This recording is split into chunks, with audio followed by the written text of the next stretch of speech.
নমস্কাৰ বন্ধু বান্ধৱীসকল, আপোনালোক সকলোকে মোৰ এই আছামিজ ফেক্ট চেনেলটোলৈ পুনৰবাৰ আকৌ স্বাগতম জনাইছোঁ।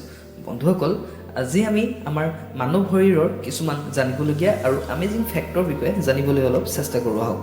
তেন্তে ফেক্ট নম্বৰ 1টো হৈছে, বন্ধুসকল আপোনালোকে গম পায়নে যে এজন সুস্থ মানুহৰ মূৰত 1ৰ পৰা 1.5 লাখ মান চুলি থাকে।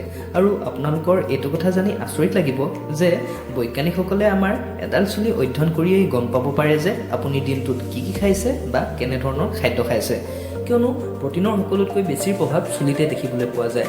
আৰু চুলিয়ে এজন মানুহক সুন্দৰ বা এট্ৰেক্টিভ দেখাত যথেষ্ট গুৰুত্বপূৰ্ণ ভূমিকা পালন কৰে। ফেক্ট নম্বৰ 2, বন্ধুসকল আপোনালোকে এইটো কথা শুনিছে চাগে যে আমাৰ কাণ আৰু নাক মানুহৰ মৃত্যুৰ আগলৈকে বাঢ়িয়ে থাকে। কিন্তু আপোনালোকে এইটো কথা জানেনে যে আমাৰ চকু দুটা আমি জন্ম হওঁতে সম্পূৰ্ণ বিকশিত হৈ আহে।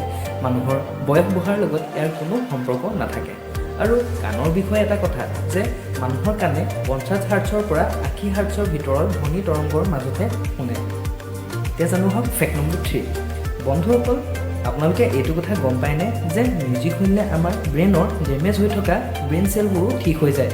আপুনি যদি দিনটোত 10 মিনিট সময় উলিয়াই বাইনৰেল বিট শুনে তেন্তে আপোনালোকৰ কাম কৰা ক্ষমতা 24% বাঢ়ি যায় আৰু লগতে আপোনাৰ ফ'কাছ আৰু কনচেনট্ৰেশ্যনৰ ক্ষমতাও বাঢ়ি যায়। এতিয়া জানো হওক ফেক্ট নম্বৰ 4, বন্ধুসকল কোৱা হয় যে আমি হাঁহিলে বহুখিনি মেণ্টেল প্ৰব্লেম দূৰ হয়। কিন্তু আপোনালোকে এইটো কথা জানেনে যে বৈজ্ঞানিকসকলৰ মতে এজন মানুহে ডেইলি যদি 10 মিনিটৰ পৰা 15 মিনিট সময় হাঁহে তেন্তে সেই মানুহজনৰ মগজৰ পৰা বা মনৰ পৰা ডিপ্ৰেশ্যন, এনজাইটি, চিন্তা আৰু ভয় কৰা ইত্যাদি ধৰণৰ প্ৰব্লেমবোৰ আঁতৰি যায়। কিয়নো হাঁহিলে মানুহৰ ব্ৰেইনৰ পৰা চেৰ'টনিন নামৰ এবিধ কেমিকেল ওলায় যিয়ে মানুহৰ মনত সুখৰ অনুভৱ কৰায় বা ফূৰ্তি লগায়। এতিয়া জানো হওক ফেক্ট নম্বৰ 5টো, বন্ধুসকল আপোনালোকে এইটো কথা জানেনে যে আমাৰ ব্ৰেইনৰ দুটা ভাগ আছে। এটা হৈছে কনচিয়াছ মাইণ্ড বা চেতন মন আৰু আনটো হৈছে ছাবকনচিয়াছ মাইণ্ড বা অৱচেতন মন। আৰু আমাৰ এই ছাবকনচিয়াছ মাইণ্ডটো আমাৰ কনচিয়াছ মাইণ্ডতকৈ 30,000 গুণ শক্তিশালী। আমাৰ শৰীৰত তেজ চলাচল কৰাৰ পৰা যিকোনো কাম শিকা বা গাড়ী চলোৱা হওক বা সি কীবৰ্ড টাইপ কৰাই হওক বা সপোন দেখাই হওক, যিকোনো বা খেলত পাৰ্গত হোৱাই হওক, এই সকলোবোৰ অনুভৱ আমাৰ ছাবকনচিয়াছ মাইণ্ডত ষ্ট'ৰ হৈ থাকে।